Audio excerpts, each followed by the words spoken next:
Welcome to the Cardio Critic. Oh my gosh, I am so excited about the movie we will be discussing today. So, I had me a little Sunday matinee.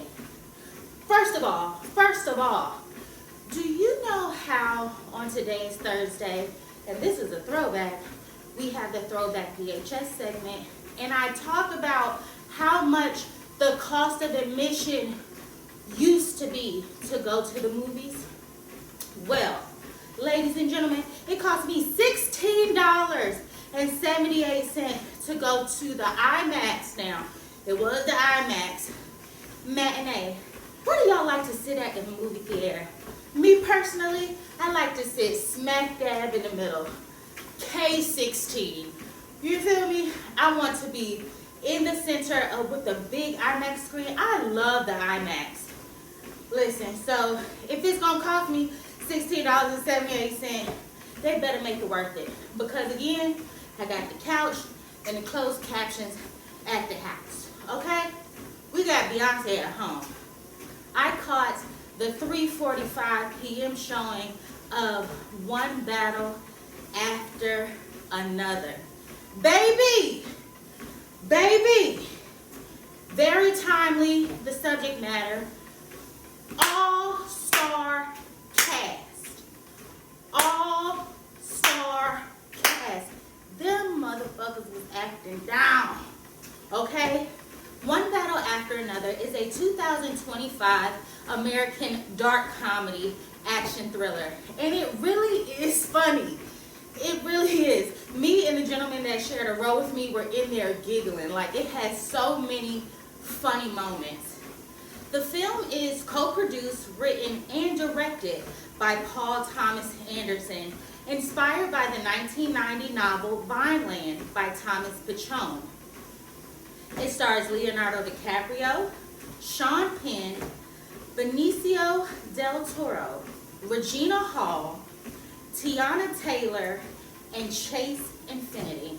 That is such a Gen Z name, but super cute girl.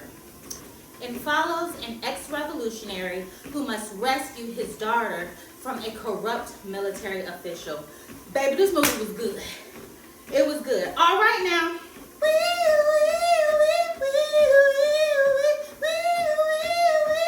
That's your spoiler alert. All right, we finna get into the plot. The plot thickens. Ghetto Pat Calhoun, played by Leonardo DiCaprio, and Perfidia Beverly Hills, played by Teyana Taylor, are members of the far-left revolutionary group, the French 75. Now, tangent. I love me a French 75. That's one of my go-to cocktails, along with a Moscow Mule. But the traditional French 75 is made with gin, champagne, a little lemon juice, and some type of simple syrup. People get fancy with lavender and all types of stuff, right? I like to substitute the champagne with Prosecco and the gin with vodka. I love it. Okay, back on track.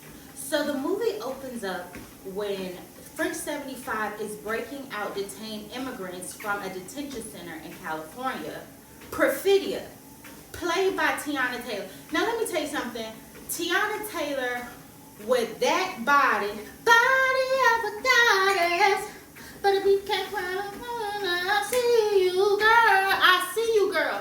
Those cheekbones, that fucking profile, them titties sitting up where they was, that booty sitting up where it was. She had a crop top on and the abdominal muscles just like pow, pow, pow. You do not look discreet. Actually, I can describe you quite well because I'm staring. So she pacing back and forth, looking over the bridge on the highway, looking down at the detention center because they got these people camped out under a highway bridge. Okay?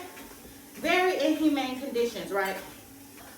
During the melee of them laying siege to the detention center, Perfidia humiliates the commanding officer, Stephen Lockjaw, played by Sean Penn. Sean Penn might don't have all his marbles, but that motherfucker can act. It's one scene in the movie where he's on the elevator and he has this little comb and he licks it and combs that damn bang. He feathers his fucking bang. He can act. Him and Jake Gyllenhaal are in the same category of actors who act with their whole body. Like, they are consumed by that crazy. And we get a phenomenal performance because of it. I mean, outstanding work, sir. Crazy as hell. Stephen Lockjaw, we're gonna get there. Okay, so Stephen Lockjaw becomes obsessed with Perfidia. He gets a sexual arousal, a fetish, really. He starts fetishizing her because she humiliates him. She tells him, she walks him out, makes him give her his hat, his weapon, make him stand at attention, and walks him out with a gun to the back of his head. So, Pat and Perfidia, Pat Calhoun, Ghetto Pat, played by Leo, and Perfidio become lovers. They get the tongue kissing at the end of it. So Pat is the bomb guy. He does all the explosives. So she's like, I want you to make this motherfucker look like July the 4th. And they're running. And then, you know, with all the excitement going on, they get together. So they become romantic lovers. French 75 continues to carry out different attacks on politicians' offices, the banks, and even a power grid. So Lockjaw is stalking Perfidia at this point. He knows where they're going to do the attacks because he is following their every move. So he ends up catching Perfidia when she's trying to place a bomb in a vent in a bathroom stall at like the bank, right? And he walks in on her in the bathroom stall and she like, what do you want? And he like, meet me at the motel and give me some of that sweet nookie. I'll let you keep on blowing the bitches up as long as you give me some of that sweet cootie cat. And she obliges, right? So Perfidia then gives birth to this baby girl. Now, keep up. She had a romantic relationship with Pat, and she done had a little one-night stand with Stephen Lockjaw, right? Regina Hall is so good in this movie. She's like an elder and a guardian angel, and she just provides such good guidance.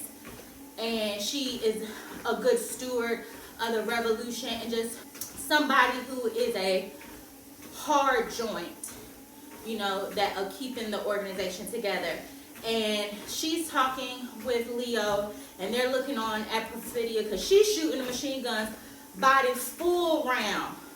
You know, she good in her third trimester, and she like, you know, real hype. Looking forward to the next attack, the next mission. And they're like, does she realize that she's pregnant? That you're pregnant? And she, you know, some people are naturally nurturing, and some people just have the ability to birth children.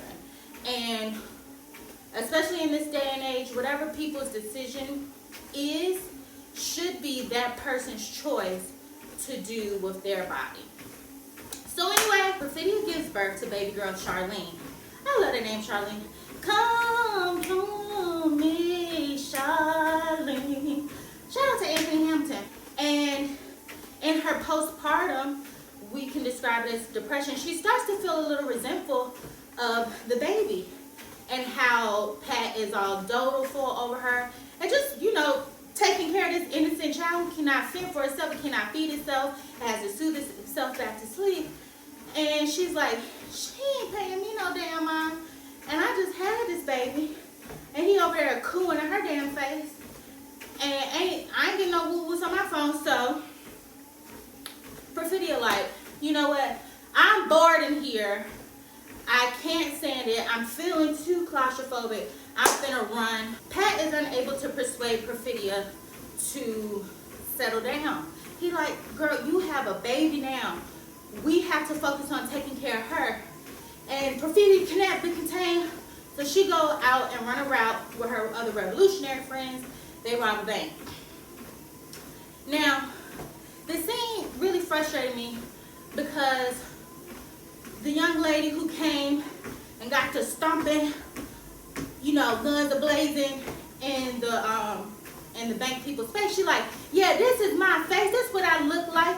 You know, and I'm like, what is the end goal here? Like, why are we not covering our faces in the commission of crimes? Because robbing a bank is a crime. Like, okay, everything else you're trying to prove something, you robbing a bank to fund the organization, we get it. But this is a literal federal crime, and you're not being discreet about it at all, right? So, in the commission of that crime, the security guard at the bank gets to low crawl. Perfidia sees him. She says, she gives him a warning, stop moving. Pow, shoots him. He's still low crawling. She says, okay, moving. Pow, kill him, right? Complete chaos commences because they weren't prepared for that. And I'm talking about the French 75. So they get to booking, right? Immediate helicopters swarm in, high-speed chase, hundreds of cop cars run down, and this is during the day. Midday traffic everywhere. They crashing into cars, running on foot. I mean, Teyana Taylor must be in the best shape. She was running like a motherfucking Marvel villain. No, DC villain, because the villains are better in DC. Marvel got the better superheroes. DC got the better villains. I don't even think that is a unpopular opinion. It's merely facts, if you ask me. Okay, so anyway, Perfidia sprinting hard up a hill gets caught. Okay, they throw her ass in jail, but she gets to go to the hospital. So Stephen Lockjaw, with his obsessive ass, because he's obsessed with her. Like, after their little rendezvous at their motel, hotel, Holiday Inn, she turned him out. And he didn't love this girl. He like, if you give me the names of your compadres, I'll help you out. I'll keep you out of jail. So she decides to save herself and rat out her members of French 75, right? So immediately she's taken into protective custody, and Stephen Lockjaw goes on to hunt the members of the French 75. So Pat and Charlene get new identities, and they're sent to another location. They begin to raid all known locations and associations of the members of the French 75. And Stephen Lockjaw even go as far as to execute some of them. Like, they're running down the stairs, he pops them in the back of the head. You know, just complete assassination, really, political assassination. So, in the midst of him being obsessive about, you know, eliminating this opposition, he gets promoted in the ranks to colonel. And they had BTR on their uniforms. So Perfidia is now in lockdown while Stephen Lockjaw is hunting down her comrades. And Pat and Charlene are on the run. And they're now going by Bob and Willa Ferguson. Stephen Lockjaw is proud. He done got promoted in the ranks from the information that Perfidia has got him. So he want to go and celebrate with his girl at her new witness protection house. And he go over there and he get to banging on the door. She don't answer. This motherfucker go to the car and get one of those, what you call it, the little board. Y'all know what I'm talking about?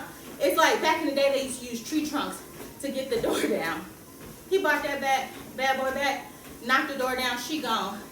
And she leaves him a note and say, this pussy don't pop for you, right? Send this motherfucker into the arms of the white supremacists. Really a story of the incels, okay? Like, so after this utter devastation. Stephen Lockjaw gets a vendetta. His cause about racial purification is even more steadfast. He hates these motherfuckers for real, all right? And he's gonna see to it that they get up out of here. So 16 years later, now living in the sanctuary city of Bactan Cross, Bob has become a paranoid drug addict. I mean, our boy is high all day long. And he is very overprotective of Willa, obviously, who has grown up to be a very beautiful and spirited and self-reliant young lady. Through his vehement anti-immigration efforts, Lockjaw is invited to join the Christmas Adventurers Club. Okay, a secret society of white supremacists. Tony Goldwyn plays one of the members, and Lockjaw comes and sees him during Tony Goldwyn's character's daughter's wedding. And it's kind of reminiscent of the scene from The Godfather, like, but he was invited to come during that time. And he's like, you know, are you, what he say? Are you committed to the purification of the human race? Some sinister shit like that. And Tony Goldwyn of the MGM, like the Goldwyn, the G in MGM, yeah, that's Tony Goldwyn. He has that handsomely smug, evil motherfucker face. Like, he plays those presidents, those politicians, and, you know, fingers crossed, he's one of the good guys. He be all up in our girl Carrie, watch the face. But he plays that type of character so well. Again, they was acting down at that studio. They did a great job. So, because Lockjaw is invited to this Christmas Adventurers Club, they like, you ain't got no skeletons in your closet, do you? You ain't had no relations with no black woman, have ya? You wouldn't happen to have no half-breed running around this motherfucker, would ya? And he get to do. He said, absolutely not, never. The only woman he ever loved was Perfidia Beverly Hills, had that nose open. And he potentially could have gotten this woman impregnated, right? So, Lockjaw then proceeds to hunt for Willa to cover up his interracial relationship with Perfidia. Oh, I didn't tell you, it was one scene, they was in the grocery store, Willa and Bob, or Pat and Charlene, right? Leo and Chase's character, they were in the grocery store, and Lockjaw walked up behind him and he said, is that a black baby you got in there? You like black women? He like, I do too. And I don't know if he had a sensation that because he had just recently been with Perfidia, that potentially could have been his baby too. That baby's pappy. So Lockjaw kind of knew. So then Lockjaw goes on a hunt to find Willa to cover up any proof of his interracial relationship, which is forbidden by the club. So he hires an indigenous bounty hunter, Avanti Q, who captures Bob's comrade, Howard Somerville, triggering a distress signal to the remaining French 75. Now, this was such a good scene. So he stalks him. He got like a white Charger or whatever.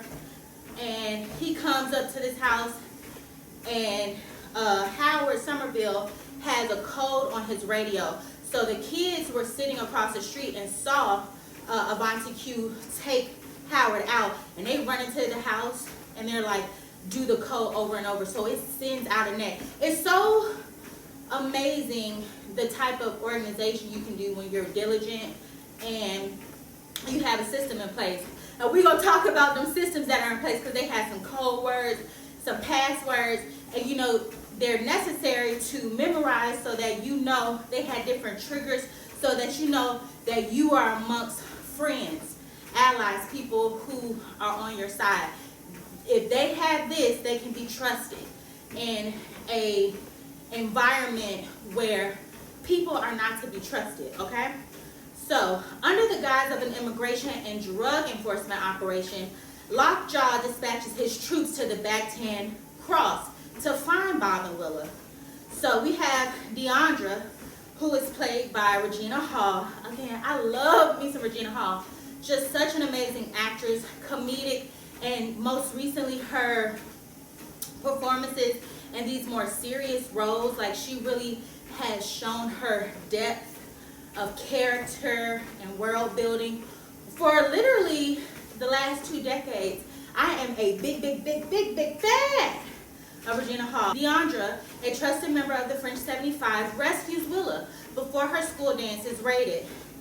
Lockjaw's men attack Bob's home while he is high. Like, can you imagine getting high? He already paranoid. He got high, and then somebody calls his phone and like, hey, these motherfuckers gonna come for you. Everything that you ever thought, all that anxiety build up is about to burst through your frontal lobe, because you're like, I always knew some shit like this was finna happen, and it happened. And no, his heart was beating up out his chest. Actually, let me tell you something. This movie did give me, like, I felt really nervous and angsty in some parts. Really good, you know, something that feels something. Like that. He escapes through a tunnel and calls the French 75 for help. Because, listen, he was the explosive guy, so he had the tunnel burrowing out of the home, so they always got a getaway plan. But is unable to remember the password. This was one of the funniest scenes. I think it was also in the trailer, like him trying to remember the password, and the person like, well, call back when you remember what time it is. And it's like this long phrase. But there are other emergency passwords or identifying measures you can use if you cannot recall. Because he was like, it's been 16 years, I've been so tapped out, I've been so cracked out. He done fried his brain so hard, he can't recall a motherfucking thing. He don't remember at all. But his baby do. She was well rehearsed. She also had, when Deandra found her, they had these little, they look like little harmonicas, but they play the identical tone when they're within 100 feet of each other. And if they are harmonizing, you know, that means that that person is a comrade. So when she was in that bathroom, she heard her thing get to, it was doing something. So it was like a nice chime. Hey, low-key remind me of my alarm waking me up. So Pat, Bob, Leo's character, seeks out Willa's karate teacher and community leader, Sergio St. Carlo. And this is played by Benicio del Toro. Such a phenomenal actor. He played this role so good. He was like the godfather of his community. He said, I got me a little Hispanic haired tubman operation going on. Meaning that he was spearheading an evacuation of his community members to the sanctuary of one of the churches in the city they were at. So Bob banging on the door at the karate, is it the Mojo? The Mojo? Or the Jojo? The Mojo Jojo? I'm sorry. But he keeps on doing all his practices like he tell him, Bob, get your feet off my mat. You know, this is a barefoot place organization. Bob like, do you got a gun? I need a gun. And he like, yeah, come on. So you just see him really calm, cool, and collected, escorting everybody up, warning his family, preparing everybody to like pack up everything, get ready, we're about to leave, walk down here, go out this way. Like, really a great leader in community. And you know, you got that mentoring the children and giving them that kind, firm, loving, stern hand, but also giving them discipline and safety and security. Phenomenal character. And he was riding for Bob. He really was. Like, he showed up for him. He got him out of a jam because he was just well connected in the community. Such a great character. Oh my goodness. So, Sergio St. Carlos, who evacuates a stream of immigrants through a hidden tunnel. Fleeing with Sergio's students across the rooftops, Bob falls and is arrested. So Sergio hooks him up with some of his karate students and their skateboarders, right? So they like getting it. Then they get to doing some parkour. Mind you, these are young boys. So they're agile, hostile, okay? Limber, flexible. You see Bob ass like putting both hands down, kicking one leg up at a time, pressing up. These motherfuckers like, ding, they moving around the rooftops like they the Ninja Turtles. Bob ass jump off the ledge, miss the next one, hit the tree, fall down. He get up, he grab him. I know them ribs cracked.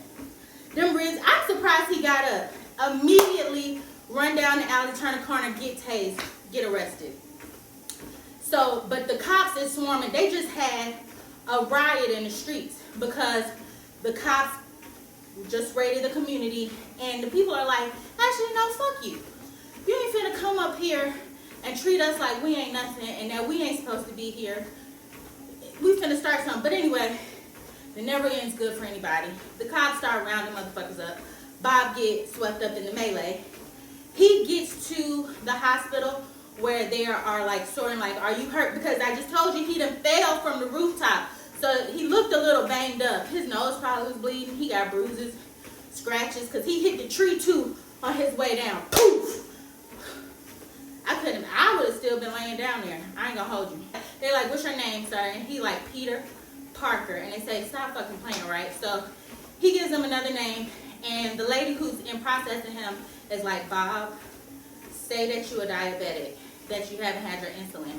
And so he like, yeah. And so she escorts him to her back. Another nurse comes in there. She unlocks his handcuffs and opens the bathroom door. And she's like, this is your bathroom. And she like, walk out of this door immediately. And it was Sergio's people like helping Bob escape. And he got out of there, he ran. Sergio picked him up outside of the place. He had the rifle too. I mean, such a coordinated effort. I loved it. Okay, so Deandra brings Willa to a convent of revolutionary nuns where she learns the truth about her mother's betrayal. So this whole time that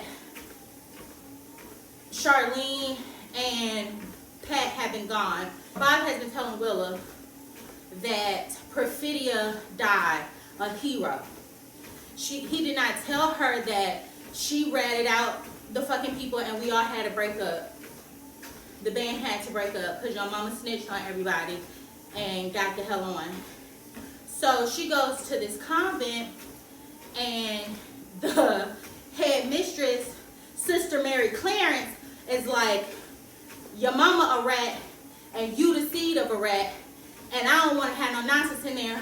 A little foreshadowing, a little foreboding, if you will, because she did in fact bring some drama to them heels. Because this heifer, Deandra asked her, Regina Hall's character, asked her, do you have a phone? She immediately said no, right? So, mind you, she had some friends that she went to the dance with, and, you know, at first they was like, no, she don't got no phone, Then one of them motherfuckers gonna be like, they was like, all right, well, we're gonna haul your ass off. If you don't know nothing, well, we'll sit you down and lock you up until you remember her damn phone number. And then all of a sudden when they're, you know, got them cuffed up and walking them out the door, they're like, oh, actually, I can't recall her phone number. It's, So now they call the phone number, immediately able to track their location. They know they on this long stretch of highway. So Lockjaw and them motherfuckers find like some little senors that are on, you know, selling some fruit on the side of the curb and like, you saw this type of truck with a hombre and a black lady? And they're like, yeah, it went up there. They said, who up in these hills? And so they tell them about that convent. Them motherfuckers sprayed the place. And Regina Hall so good, her spidey senses got to tingling. It was you know when it get real quiet, but you hear some rumbling. You like, is that a car out here? What is that? Especially people who live in the country and you got a long road, you can hear them tires rolling down that gravel a mile up the road. Because I be doing that too. Who coming down this road? Listen, so she know. She walk out the room. She must immediately get abducted because they come in there, got the guns on Charlene Willa. They snatch her up. So they take her to one of the chapels and Lockjaw sitting in a damn chair. He all like, he low-key, freaky fucking frog was kind of attracted to her because he still fetishizes her mother in that sexual obsessive way. So in another scene, the Christmas adventurers uncover evidence that Lockjaw had a relationship with Perfidia and that there could possibly be a child from that relationship. So they send this motherfucker named Tim Smith to eliminate him and Willa.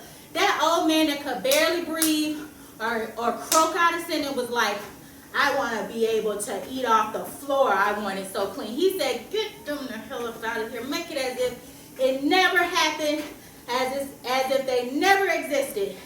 These motherfuckers diabolical. And they think because they look like Tony Goldwyn and they can be all polite that you cannot perceive the actual grotesquely sinister, evil, fucking cancer they are. Anyway, raiding the convent, Lockjaw forcibly tests Willa's DNA, confirming he is the biological father. And he was like, on the system that he was using, after he swabbed their mouth and put the Q-tips in there, he was like, if these lines go across, you're going to have a problem. If they don't, you're going to be free to go, right? Meaning, if I'm your daddy, I'm going to have to get you the fuck up out of here. If not, you can go about your business. You Bob, baby. You know, you Bob, baby. You ain't mine, right? So Sergio arranges for Bob to escape custody and drives him to the convent. Because he like, okay, you know, they down this way. He heard about and knew about the French 75, so he felt really passionate about saving Bob. He like, you know, it's not every day that you get to save a member of the French 75 twice, because he got him the fuck up out of there twice. At the beginning, at the Karate Mojo, at the Karate Mojo, at the apartment, and then he got him out of the hospital when they locked him up. They're speeding down the road. They pass a cop, and the cop immediately starts to try to pull them over.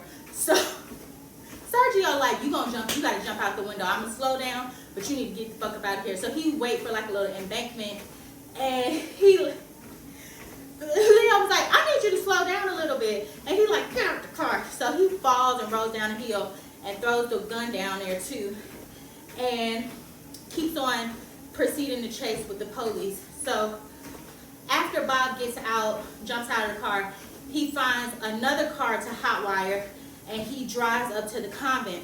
So he finds where Lockjaw and his people are with their black truck, and he kind of has this high, good sniper visibility. It has a scope on the rifle, but he out of practice again. He's still probably high, and his adrenaline pumping. So Lockjaw, you know, choking. But you know what? Charlene, Willow was giving him some go. She was falling down, flailing around, you know, being heavyweight. If somebody's trying to move you from another place, do not just walk up on your feet. You're going to have to drag me up out this motherfucker, okay? You're going to have to drag me. I ain't just going to, I'm going to give you some go now. But, so she fighting back. They eventually get her in the truck. And he like, I'm going to get her to my, you know, my bounty hunter and have him put 2 hot ones in her.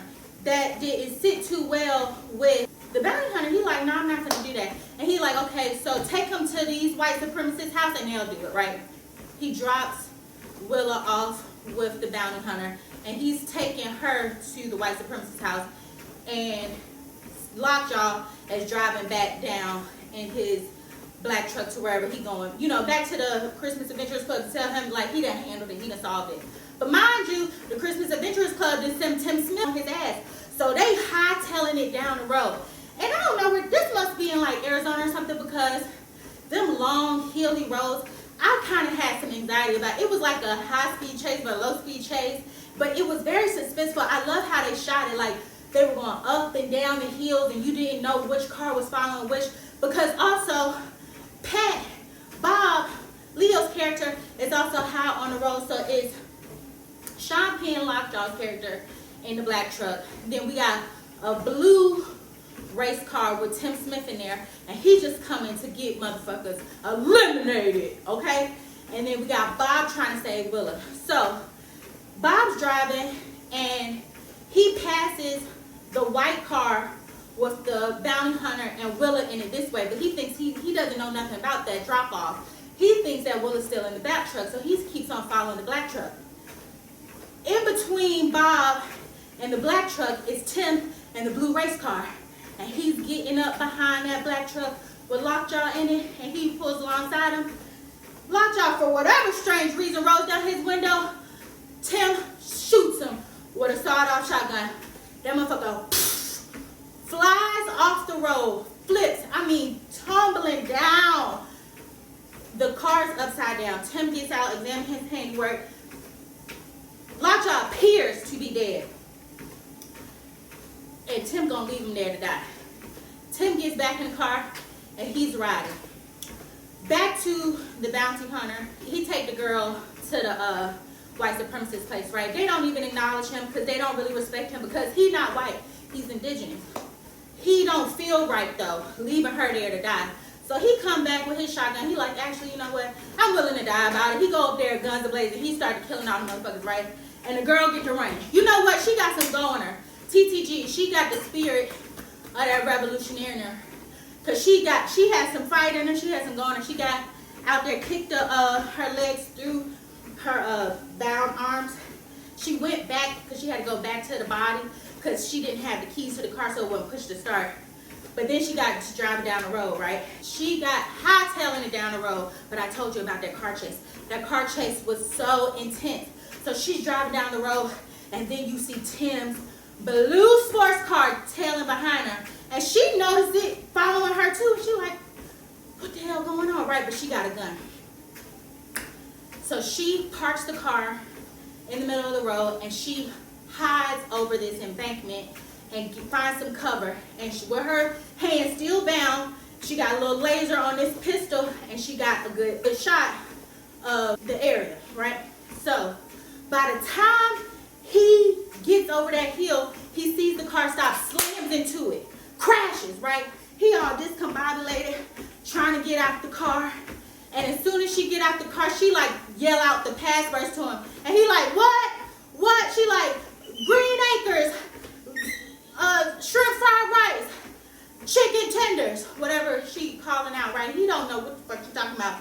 Put 2 hot ones in them. Pow, pow. No hesitation. And that's what the fuck I'm talking about. Like, no. Who the fuck are you? Because I can't trust a motherfucker now. The motherfucker who I thought was my daddy apparently ain't my daddy. And the one that is that came up here, swallowed my damn mouth, found that he was my daddy, then tried to kill me. Then, in the midst of the person that he dropped me off to kill me, that motherfucker had second thoughts, came back and saved me and died. I just escaped him. Then you follow me down this motherfucking road, and you trying to kill me too? If you don't know these motherfucking passwords, I'm finna know something, okay?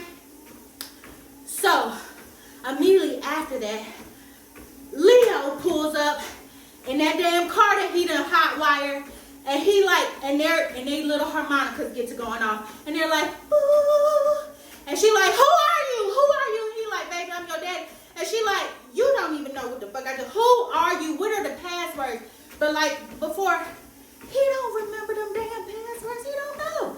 So he like, baby, look at me. I'm your daddy. And she look at him, and she realized that that is her daddy. He done came and got his girl after, but she handled business. And they go and live happily ever after. And that was just a beautiful story. So, but wait, there's more.